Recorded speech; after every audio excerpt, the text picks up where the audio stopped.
আত্মশুদ্ধির পথে চলার জন্য আজকে আমি সিরিয়াল বাই সিরিয়াল কয়েকটা পরামর্শ দিয়ে যাব আপনাদেরকে। মৌলিক ভূমিকা সুলভ অনেক আলোচনা ইতিপূর্বে আমাদের একাধিক মজলিসে হয়েছে। আজকে আমি কয়েকটা কাজ দিয়ে যাব আপনাদের সবাইকে, মাদ্রাসার তালিবুল ইলম যারা আছেন তাদেরকেও, আর এখানের স্থানীয় অথবা বিভিন্ন এলাকা থেকে আগত যারা আছেন তাদেরকেও। প্রত্যেকে নিজের আত্মার পরিশুদ্ধির জন্য এই উপলক্ষগুলো গ্রহণ করবেন। উপলক্ষটা মুখ্য বিষয় না, মুখ্য বিষয় লক্ষ্য। তবে লক্ষ্যে পৌঁছার জন্য পথ অনেকই হতে পারে, তবে অনেক পথ একসঙ্গে বাতিয়ে দিলে কোনটা বাদ দিয়ে কোনটায় চলবেন এটাই চিন্তার বিষয় হয়ে যাবে। মনে করেন যেই মানুষটা জীবনে আসে নাই বহরপুর, আপনি যদি তাকে একসঙ্গে 10টা পথ চিনিয়ে দেন, দিন শেষে দেখবেন একটা দিয়েও সে আসতে পারবে না, বরং তালগোল পাকিয়ে জগাখিচুড়ি হয়ে যাবে। এর চাইতে কোনো একটা ভালো মতো বুঝিয়ে দেন, আশা করা যায় সে একটা ধরে 10 মিনিট আগে হোক আর 10 মিনিট পরে হোক সে এসে পৌঁছবে ইনশাআল্লাহ।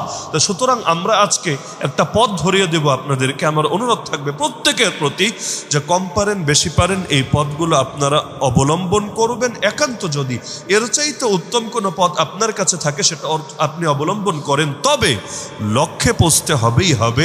উপলক্ষটা সিরিয়াস বিষয় না, কিন্তু লক্ষ্য ভুলেও হাতছাড়া করা যাবে না, না হলে দুনিয়াও শেষ আখিরাতও শেষ। লক্ষ্য কি সেটা আগে ক্লিয়ার করি।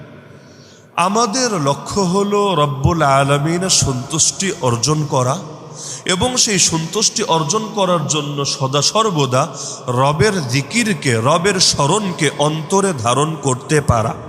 তার মানে দুইটা অংশ।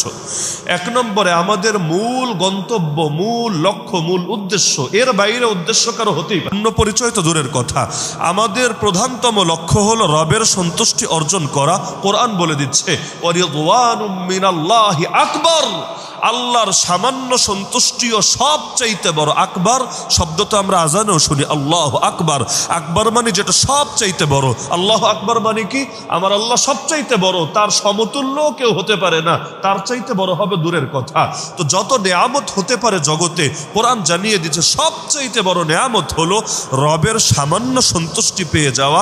এই ক্ষেত্রে সবার চাইতে, গোটা উম্মতের মধ্যে সবার চাইতে এগিয়ে আছে আল্লাহ রসুল সাল্লাল্লাহু আলাইহি ওয়াসাল্লাম সাহাবীরা, যারা জমিনে বসেই সুসংবাদ পেয়ে গিয়েছেন রাদিয়াল্লাহু আনহুম, আল্লাহ তাদের উপর সন্তুষ্ট হয়ে গিয়েছেন। তবে আমার আপনার সেই কপাল হয় নাই। এই চোখ দিয়ে নবীজিকে দেখতে পারি নাই, এই হাত দিয়ে প্রিয় নবীজির খেদমত করে নিজেকে সৌভাগ্যবান করতে পারি নাই।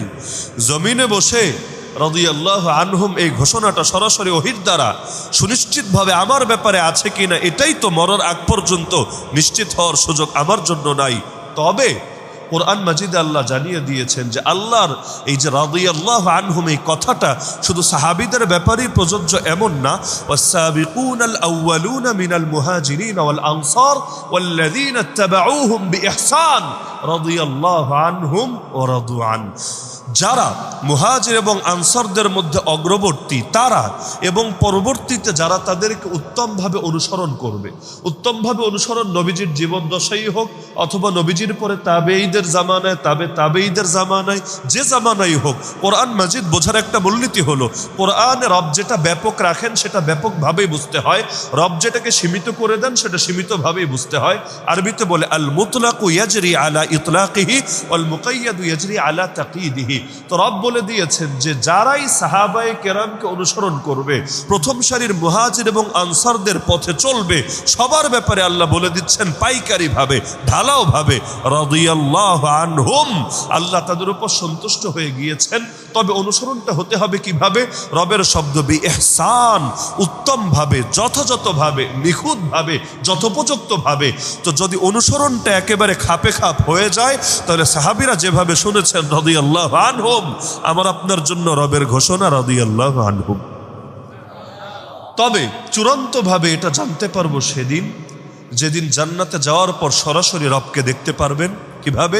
আল্লাহ রসুল সাল্লাল্লাহু আলাইহি ওয়াসাল্লাম বলেন, মেঘমুক্ত আকাশে পূর্ণিমার চাঁদ দেখতে তোমাদের কোনো কষ্ট হয়?